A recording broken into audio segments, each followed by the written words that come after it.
Singapore's economy in 2024 appears robust on the surface, boasting a 4.4% GDP growth, low inflation, and strong fiscal surpluses. These headline numbers suggest resilience and prosperity, with private consumption rebounding and the tech sector thriving. However, beneath this impressive facade, deeper issues are emerging.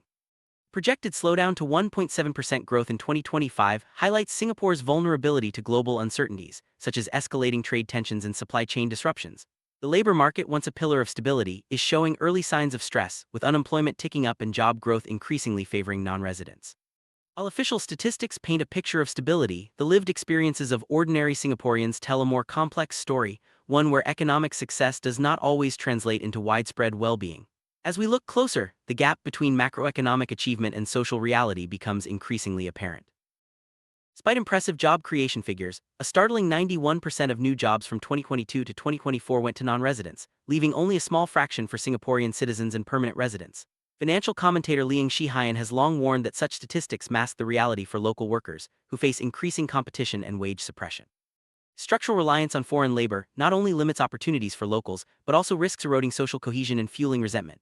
The pattern creates a cycle. Businesses underinvest in local talent and productivity improvements, while young Singaporeans are discouraged from entering certain sectors. The lack of transparency in employment data further complicates public understanding and accountability. As these trends persist, questions about the sustainability of Singapore's growth model and the fairness of its social compact become ever more pressing. Singapore's public housing, once a symbol of affordable homeownership, is now at the center of a growing affordability crisis. Between 2023 and 2024, prices for 2- and 3-room HDB flats surged by over 40%, far outpacing private property price increases.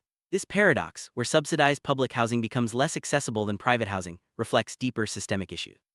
Supply constraints, long BTO wait times, and wealth effects from older owners all contribute to rising prices. Meanwhile, wage growth for many Singaporeans has stagnated, making it harder for young families to afford homes without taking on heavy debt. Income inequality, as measured by the Gini coefficient, remains high and is felt in education, healthcare, and retirement security. The result is a society where the promise of upward mobility and shared prosperity feels increasingly out of reach for many. Healthcare in Singapore faces mounting pressures from an aging population, rising costs, and gaps in coverage. The 3M system, MediSave, MediShield Life, and MediFund, was designed to balance individual responsibility with collective support. Yet, as Liang Shihian points out, many Singaporeans still face significant out-of-pocket expenses, especially for serious illnesses or chronic conditions. The complexity of means testing and withdrawal rules can leave vulnerable groups exposed. Mental health, too, is an emerging crisis, with increasing rates of depression and anxiety, particularly among youth. Economic insecurity, housing stress, and social pressures all contribute to this burden.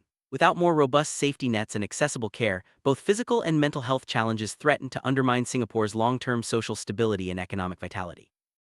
In response to growing social pressures, the government's Forward Singapore initiative promises to refresh the social compact with enhanced support and reforms. However, critics like Liang Shihian argue that these measures are largely incremental, failing to address root causes such as foreign labor dependence, housing as investment, and limited social safety nets.